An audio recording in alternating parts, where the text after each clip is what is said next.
Hello everyone, welcome to online GK pedia. आज है 14 जून 2020। तो आज के दिन करंट अफेयर्स के कौन से सवाल बनने वाले हैं वो हम इस वीडियो में देखेंगे। ठीक है, तो इस वीडियो को अंत तक देखिएगा और वीडियो के अंत में मैं आपसे एक सवाल पूछूंगी जिसका जवाब आपको कमेंट करना है। और आपके रिवीजन के लिए कुछ सवाल जो है वो डिस्क्रिप्शन बॉक्स में भी शेयर किए, तो उनके जवाब भी आप कमेंट करके बताइएगा। तो कल के जो रिवीजन के करंट अफेयर्स के सवाल थे उनके जवाब हम एक बार देख लेते हैं। तो कल के सवाल क्या थे? तो पहला सवाल है हमारा, किस राज्य में हाल ही में भारत की पहली इंटरसिटी इलेक्ट्रिक बस सेवा शुरू की है?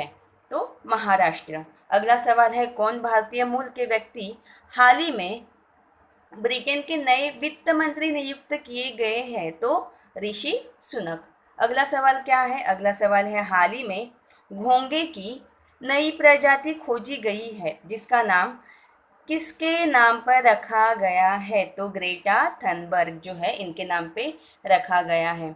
अगला सवाल है, अंतर्राष्ट्रीय मातृभाषा दिवस हर वर्ष कब मनाया जाता है? तो 21 फरवरी को मनाया जाता है।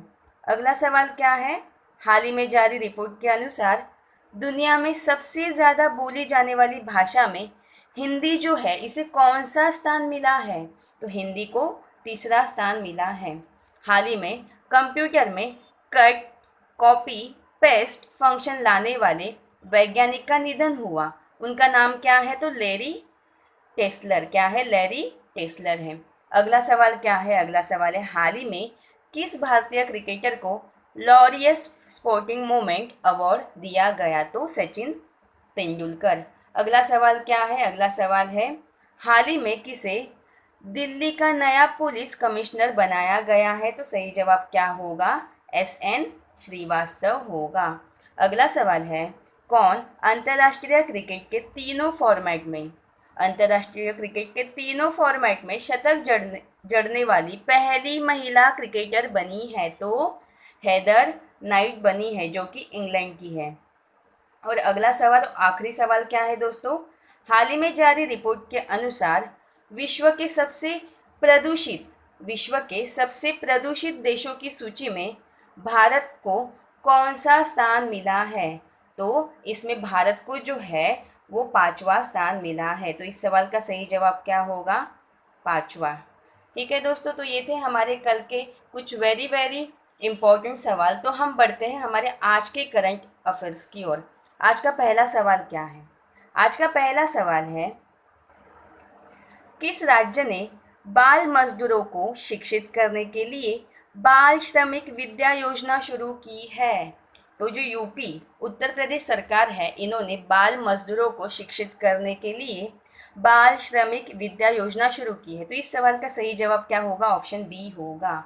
उत्तर प्रदेश के मुख्यमंत्री योगी आदित्यनाथ ने राज्य में बाल श्रमिकों को शिक्षित करने के लिए ये जो बाल श्रमिक विद्या योजना है इसे शुरू किया है। हमें पता है 12 जून को हम कौन सा दिवस मनाते हैं? तो विश्व बाल श्रम निषेध दिवस। और इसी के अवसर पर ये जो बाल श्रमिक विद्या योजना है इसे यूपी सरकार ने शुरू किया है।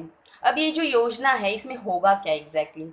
इसमें दोस्तों ये जो योजना है इसमें सरकार द्वारा जो चयनित किए हुए लड़कों और लड़कियां हैं इनको शिक्षा के लिए क्रमशः 1000 और 1200 रुपये, कितने? 1000 लड़कों को 1000 रुपये और लड़कियों को 1200 रुपये की प्रति माह मदद की जाएगी।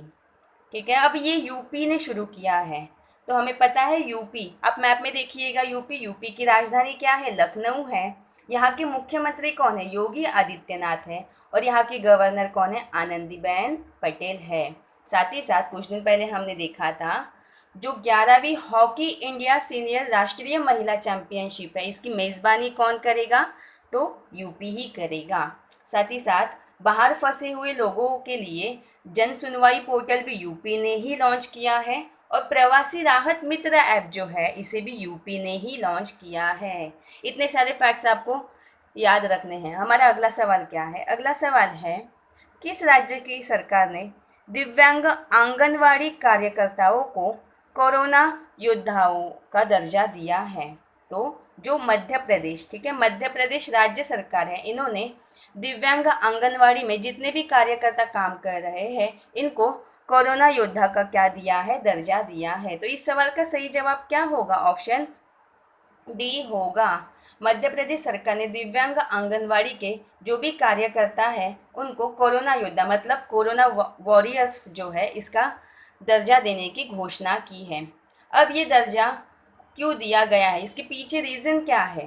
तो दिव्यांग आंगनवाड़ी में जितने भी कार्यकर्ता है इन्होंने राज्य में चल रहा जो भी कोरोना संकट के दौरान जितना भी लॉकडाउन चल रहा है ऐसे समय में इन्होंने जो महत्वपूर्ण भूमिका निभाई है, इसीलिए इनको कोरोना योद्धा का क्या मिला है, दर्जा मिला है।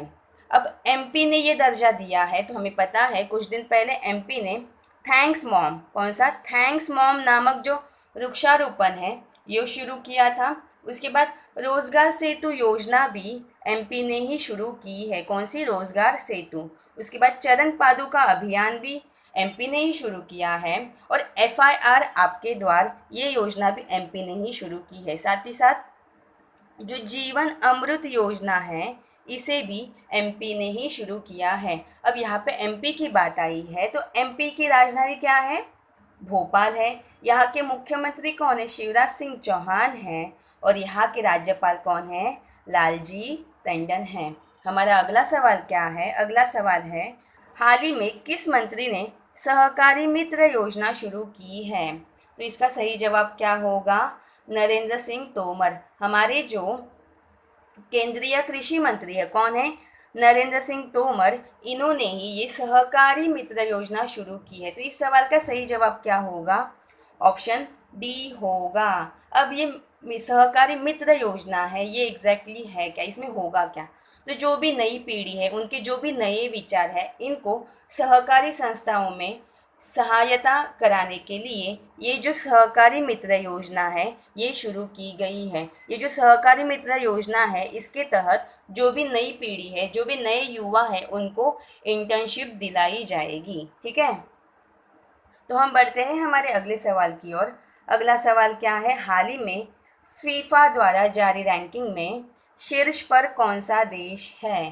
तो हाल ही में जो फीफा द्वारा रैंकिंग जारी की गई है इसमें बेल्जियम जो है वो पहले स्थान पर है, शीर्ष पर है, ठीक है। तो इस सवाल का सही जवाब क्या होगा, ऑप्शन ए होगा। बेल्जियम जो है वो फर्स्ट रैंक पे है। सेकंड पे कौन है, सेकंड पे जो है वो है फ्रांस और थर्ड पे है ब्राज़ील। थर्ड पे कौन है, ब्राज़ील है। तो इसमें भारत की रैंक कितनी है, भारत जो है वो 108वें स्थान पर है। इसके पहले भी भारत की रैंक कितनी थी, तो 108वीं थी और अभी भी कितनी है, 108वीं ही है। अब यहाँ पे फीफा की बात आई है तो पहली बात तो फीफा की फुल फॉर्म होती क्या है, इसकी फुल फॉर्म होती है federation international D football association, ठीक है। इसकी स्थापना हुई है 1904 में हुई है और इसके अध्यक्ष कौन है, गियानी इन्फेंटिनो। और इसका मुख्यालय कहाँ पे है, तो जूरिक जो कि स्विट्जरलैंड में आता है। और जूरिक जो है वो स्विट्जरलैंड का सबसे बड़ा शहर है, ये भी फैक्ट आपको याद रखना है। हम बढ़ते हैं हमारे अगले सवाल की और अगला सवाल क्या है, हाल ही में किस शहर की पुलिस ने स्त्री कार्यक्रम शुरू किया है। तो हाल ही में जो हैदराबाद की पुलिस है इन्होंने ही ये स्त्री कार्यक्रम क्या किया है, शुरू किया है। तो इस सवाल का सही जवाब क्या होगा, ऑप्शन डी होगा, ठीक है। अब ये जो स्त्री कार्यक्रम है ये एग्जैक्टली है क्या, इसमें होगा क्या। तो ऐसी महिला जो क्या होती है, डोमेस्टिक वायलेंस का शिकार होती है, मतलब जो घरेलू हिंसाचार है इसका शिकार होती है, तो उनकी सहायता करना, साथ ही साथ उन्हें सशक्त बनाने के लिए ये जो स्त्री कार्यक्रम है इसे शुरू किया गया है। अब यहाँ पे ये जो स्त्री कार्यक्रम है, स्त्री का जो है वो आपको फुल फॉर्म जानना होगा। इसका फुल फॉर्म है she crimes through respect equality and empowerment, ठीक है। हम बढ़ते हैं हमारे अगले सवाल की और अगला सवाल है भारतीय मूल के अमेरिकी सॉइल साइंटिस्ट डॉक्टर रतन लाल को वर्ष 2020 के किस पुरस्कार से सम्मानित किया गया। तो दोस्तों जो भारतीय मूल के अमेरिकी सॉइल साइंटिस्ट है जिनका नाम क्या है, रतनलाल, डॉक्टर रतनलाल, इनको 2020 के वर्ल्ड फूड अवार्ड जो है इससे सम्मानित किया गया है, ठीक है। तो इस सवाल का सही जवाब क्या होगा, ऑप्शन ए होगा। आप इमेज में देख पा रहे हो, यही कौन है, डॉक्टर रतनलाल है। तो इन्होंने करीब करीब 50 करोड़, कितने, 50 करोड़ जो किसान हैं उनकी मदद की है, साथ ही साथ फसलों की ऐसी टेक्निक को बढ़ावा दिया है जिससे क्या होगा, जो जलवायु परिवर्तन है उसे कम किया जा सकता है। और इसीलिए इनको सम्मानित कराने के लिए ये जो वर्ल्ड फूड अवार्ड है, इससे इनको सम्मान, इस पुरस्कार से इनको सम्मानित किया गया है। साथ ही साथ आपको ये भी फैक्ट याद रखना है, ये जो पुरस्कार है, कौन सा, वर्ल्ड फूड अवार्ड है, इससे सम्मानित होने वाले पहले भारतीय और पहले जो व्यक्ति है वो कौन है, तो इसका सही जवाब होगा भारत के हरित क्रांति के जनक कौन है, डॉक्टर एम एस स्वामीनाथन जो है, इनको ये अवार्ड 1987 में दिया गया। कब, 1987 में दिया गया। तो इतने सारे फैक्ट्स इस सवाल के बारे में आपको जानने हैं। हम बढ़ते हैं हमारे अगले सवाल की और। अगला सवाल क्या है, हाल ही में इंटरनेशनल एल्बिनिज्म अवेयरनेस डे कब मनाया गया। तो हाल ही में इंटरनेशनल एल्बिनिज्म अवेयरनेस डे जो है, मतलब एल्बिनिज्म जागरूकता दिवस जो है, वो 13 जून को मनाया गया। तो इस सवाल का सही जवाब क्या होगा, ऑप्शन बी होगा। दोस्तों ये जो एल्बिनिज्म है, इसका मतलब होता है रंगहीनता। क्या होता है, हिंदी में कहते हैं इसे रंगहीनता। तो इंटरनेशनल रंगहीनता जागरूकता दिवस जो है वो 13 जून को मनाया गया। ठीक है, तो दोस्तों आप इमेज में देख पा रहे हो, ठीक है, ये जो रंगहीनता वाले जो व्यक्ति होते हैं या जो भी मरीज होते हैं, इनमें क्या होता है, इससे जो प्रभावित, मतलब जो एल्बिनिज्म से प्रभावित होने वाले जितने भी रोगी होते हैं, उनकी त्वचा में, बालों में मेलानिन की क्या होती है, कमी होती है। ठीक है, साथ ही साथ आपको ये भी याद रखना है, ये जो एल्बिनिज्म जो रोग है, ये कैसे है, अनुवांशिक है। वेरी वेरी इम्पॉर्टेंट फैक्ट है कि ये जो एल्बिनिज्म वाले जो रोगी होते हैं या फिर एल्बिनिज्म जो रोग है, ये कैसे है, अनुवांशिक बीमारी है। तो इस बार जो मनाया गया इंटरनेशनल एल्बिनिज्म अवेयरनेस डे, तो इसकी थीम क्या थी, इसकी थीम थी मेड टू शाइन। क्या थी, मेड टू शाइन। ठीक है दोस्तों, अब यहाँ पे बात आई है डेज की, तो एक बार हम इस महीने के, जून महीने के जितने भी डेज हैं उसको एक बार रिवाइज कर लेते हैं। तो 1 तारीख को हमने कौन सा दिवस मनाया, तो 1 तारीख को हमने मनाया वर्ल्ड मिल्क डे, साथ ही साथ अंतर्राष्ट्रीय बाल रक्षा दिवस। 2 जून को हमने मनाया तेलंगाना स्थापना दिवस। 3 जून को कौन सा दिवस मनाते हैं, तो वर्ल्ड साइकिल डे मनाते हैं। 5 जून को हमने मनाया विश्व पर्यावरण दिवस। उसके बाद 7 जून को हम कौन सा दिवस मनाते हैं, तो विश्व खाद्य सुरक्षा दिवस। और 8 जून को हमने मनाया विश्व महासागरीय दिवस। और 12 जून को मनाते हैं विश्व बाल श्रम निषेध दिवस। और 13 जून को, मतलब कल, हमने मनाया इंटरनेशनल एल्बिनिज्म अवेयरनेस दिवस। ठीक है दोस्तों, तो ऐसे आपको सीक्वेंस में हर कोई डेज याद रखने हैं। हम बढ़ते हैं हमारे अगले सवाल की ओर। अगला सवाल क्या है, हाल ही में कौन सा राज्य छात्रावासों के लिए आईएसओ प्रमाण पत्र प्राप्त करने वाला देश का पहला राज्य बना है। तो जो ओडिशा राज्य है, ये राज्य जो है ओडिशा, यह छात्रावासों के लिए आईएसओ प्रमाण पत्र प्राप्त करने वाला देश का पहला राज्य बना है। तो इस सवाल का सही जवाब क्या होगा, ऑप्शन ए होगा।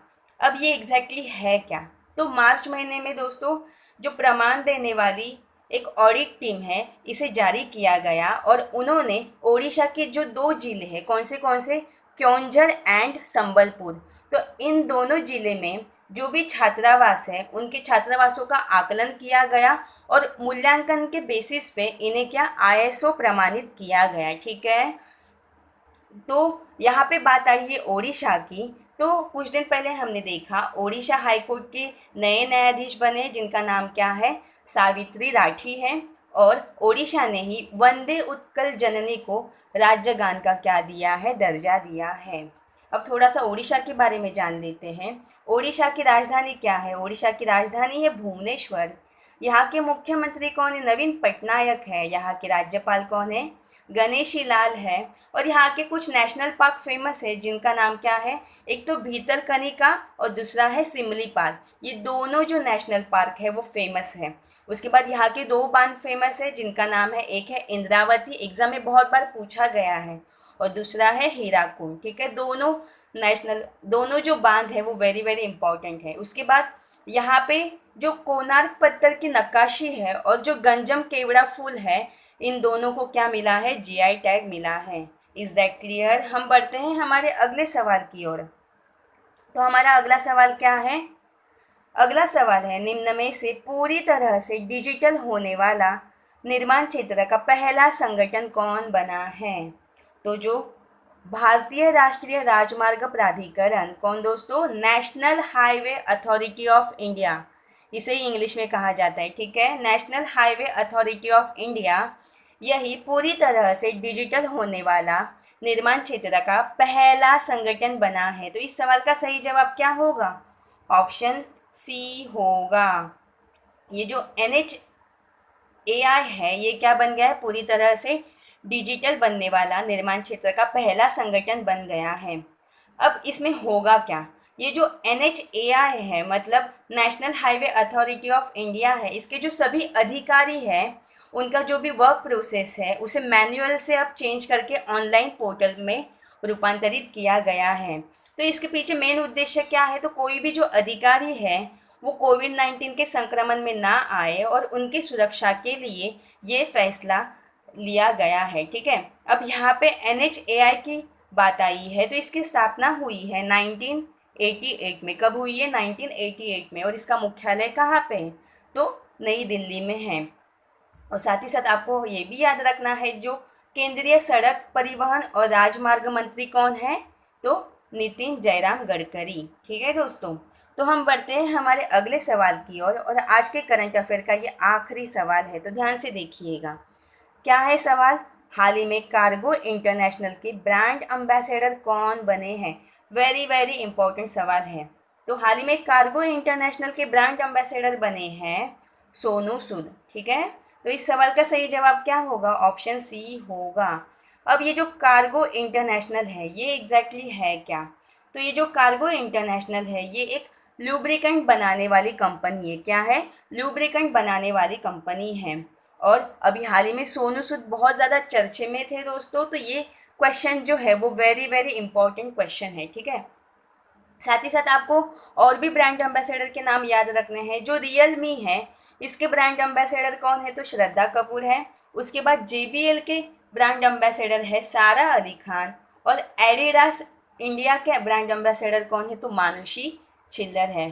साथ ही साथ प्यूमा जो है इसके ब्रांड एम्बेसडर कौन है? तो करीना कपूर है। और कुछ दिन पहले हमने देखा था IIFL फाइनेंस के ब्रांड एम्बेसडर कौन है? तो रोहित शर्मा है। Is that clear? हम बढ़ते हैं हमारे कल के सवाल की ओर। कल मैंने आपको सवाल पूछा था, हाल ही में किस राज्य सरकार ने नौकरी पोर्टल लॉन्च की है? तो इसका सही जवाब क्या था? पश्चिम बंगाल था। दोस्तों, मैं आपको जितने भी सवाल होमवर्क के लिए देती हूँ तो मेरी रिक्वेस्ट है, जो भी सवाल है उसके जवाब जो आप दोगे वो पूरे डिटेल में दीजिएगा। इससे क्या होगा? आपका रिवीजन होगा। आपका आज का सवाल क्या है? आपका आज का सवाल है, today's question for you is, Bharat का सबसे लंबा रेलवे प्लेटफॉर्म कौन बनने वाला है? कल ही हमने इसके बारे में डिस्कस किया था। तो ये रहे आपके ऑप्शंस, तो इसका जवाब आपको कमेंट करना है। साथ ही साथ इसके बारे में आपको जितने भी फैक्ट्स पता हो वो आप मुझे कमेंट करके बताइएगा। तो ये था हमारा आज का सेशन। आई होप आपको आज का सेशन पसंद आया होगा। अगर आपको आज का सेशन पसंद आया हो तो इसे लाइक एंड शेयर कीजिए। साथ ही साथ सब्सक्राइब करके बेल बटन प्रेस कीजिएगा। धन्यवाद।